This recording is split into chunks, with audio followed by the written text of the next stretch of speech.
बांग्लादेश में कट्टरपंथी बेलगाम हो चुके हैं। छात्र नेता उस्मान हादी की हत्या के विरोध की आड़ में बांग्लादेशी हिंदुओं को चुन चुन कर निशाना बनाया जा रहा है। बांग्लादेश के चटगांव जिले में कट्टरपंथियों ने कई हिंदू परिवारों को उनके घरों में बंद करके जिंदा जलाने की कोशिश की। बताया जा रहा है कि सोमवार रात कट्टरपंथियों ने गांव में हिंदुओं के 2 घरों के दरवाजे बाहर से बंद कर दिए, फिर उन दोनों घरों में आग लगा दी। जिस वक्त दोनों हिंदू परिवारों के घर में आग लगाई गई उस वक्त घर में कुल 8 लोग मौजूद थे। जान बचाने के लिए परिवार वालों ने घर की दीवार तोड़ दी, बाहर निकलकर अपनी जान बचाई। इसमें 19 दिसंबर को कट्टरपंथियों ने बीएनपी नेता बिलाल हुसैन के घर को पेट्रोल डालकर आग लगा दी थी। इस घटना में उनकी 7 साल की बच्ची घर में जिंदा जल गई थी, जबकि 19 दिसंबर को ढाका के पास भालुका में कट्टरपंथियों ने दीपू चंद्र की पीट कर हत्या कर दी थी। बांग्लादेश में कट्टरपंथियों के निशाने पर हिंदू और चटगांव की तस्वीर सामने आई, जहां पर किस तरीके से 8 लोगों को जलाने की कोशिश की गई, हिंदुओं के घरों में आग लगाई गई है। इसी पर कल देखिए भारत में उच्चायोग के सामने बांग्लादेश के किस तरीके से प्रदर्शन भी किया गया कि जानबूझकर हिंदुओं को टारगेट बांग्लादेश में किया जा रहा है।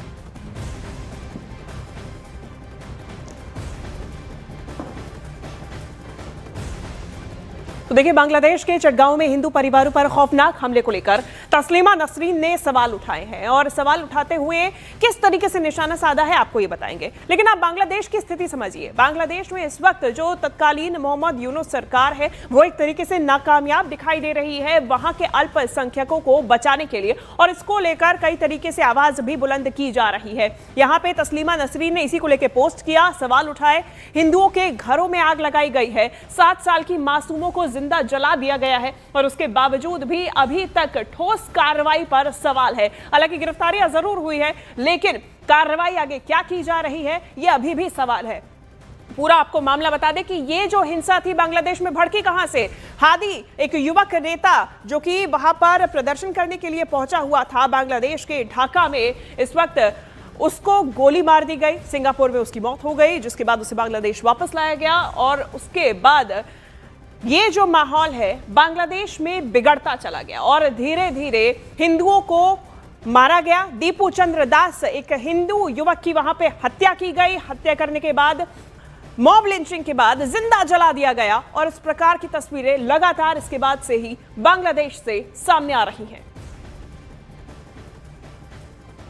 बांग्लादेश में अल्पसंख्यक हिंदुओं की टारगेट किलिंग पर दुनिया भर में यूनुस सरकार की थू-थू हो रही है, जिसके बाद मोहम्मद यूनुस सरकार की ओर से शिक्षा सलाहकार प्रोफेसर सीआर अबरार दीपू चंद्र दास के परिवार से मिलने पहुंचे। अबरार ने दीपू के पिता रविलाल दास और परिवार के बाकी लोगों से मुलाकात की और कहा कि किसी भी व्यक्ति को कानून हाथ में लेने का अधिकार नहीं है। अंतर्राष्ट्रीय दबाव में आकर यूनुस सरकार ने दीपू दास के परिवार को आर्थिक सहायता का ऐलान भी किया। दीपू चंद्र दास की हत्या कर दी गई बेरहमी से। भीड़ ने पीट कर यहाँ पर हत्या की, जिंदा जलाया गया। लेकिन अब बांग्लादेश की सरकार थोड़ी सी हरकत में है। अभी भी हम कहेंगे कि यूनुस सरकार को लेकर सवाल खड़े हो रहे हैं, सवालों के घेरे में है बांग्लादेश की यूनुस सरकार। अब जाकर उनके मंत्री यहाँ पर आकर उनके परिवार से मिलते हैं, दीपू के परिवार को मदद का भरोसा दिलाया है, लेकिन अभी भी हालात नहीं सुधर रहे। चटगांव में तो अभी भी कल जो हालत दिखी है वो तो अभी भी कह रही है कि यूनुस सरकार आंखें मूंद कर बैठी हुई है।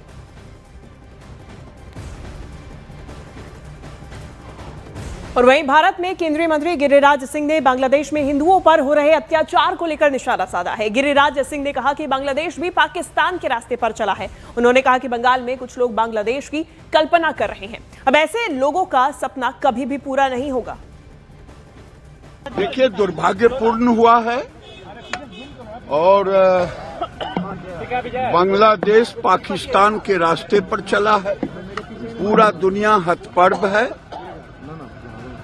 और मैं समझता हूं ये बंगाल में भी कुछ लोग बांग्लादेश की कल्पना कर रहे हैं। ये संभव नहीं है और ममता बनर्जी शायद यही सोचे। रूस के बाद अब नेपाल ने भी बांग्लादेश को आईना दिखाया है। न्यूज 18 इंडिया से खास बातचीत में नेपाल के पूर्व प्रधानमंत्री बाबूराय भट्टाराय ने कहा कि बांग्लादेश में अल्पसंख्यक हिंदुओं की रक्षा करना बहुसंख्यक सरकार का दायित्व है, इसीलिए यूनुस सरकार सबकी रक्षा करे। नेपाल की मिसाल देते हुए भट्टाराय ने कहा कि नेपाल में हिंदू बहुसंख्यक है और अल्पसंख्यकों की रक्षा नेपाल में हुई है। नेपाल में धार्मिक तनाव नहीं है। नेपाल के पूर्व प्रधानमंत्री बाबूराम भट्टाराई हमारे साथ हैं। पहले तो न्यूज़ 18 इंडिया से बातचीत करने के लिए आपको बहुत बहुत धन्यवाद सर। मेरा सवाल ये है कि बांग्लादेश में हिंदुओं पर हमले हो रहे हैं, उसे कैसे आप देखते हैं? क्योंकि नेपाल भी हिंदू बहुलवादी देश है, तो आप कैसे देखेंगे? क्योंकि आप नेपाल के पूर्व प्रधानमंत्री भी हैं और बांग्लादेश में जो कुछ हो रहा है उसकी दुनिया भर में आलोचना हो रही है। नहीं, नेपाल और बांग्लादेश का सिचुएशन थोड़ा फर्क है। और बांग्लादेश में जो धार्मिक द्वंद्व जो ऐसे हो रहा है वो अच्छा नहीं है। जो मेजॉरिटी होता है उसको माइनॉरिटी को रक्षा करना चाहिए। तो हम इसको वही सुझाव देना चाहते हैं। इससे ज़्यादा टिप्पणी करना मेरे लिए अच्छा नहीं होगा। यूनुस सरकार से आपकी क्या अपील होगी? नहीं, वो तो बाहर के देश को तो दखल तो नहीं करना चाहिए, हम ऐसे तो नहीं कह सकते। वो तो समाधान के लिए वो शायद वो जो अपने देश की समस्या खुद ही वहाँ की सरकार ही करें। हम तो वही सुझाव देना क्या चाहते अपील हैं। करेंगे यूनुस सरकार से? ना, हम तो नहीं, सबके रक्षा करें। जो माइनॉरिटी जो होते हैं, मेजॉरिटी सरकार का हमेशा दायित्व बनता है माइनॉरिटी का रक्षा करें। हम वही समझते हैं। Thank you.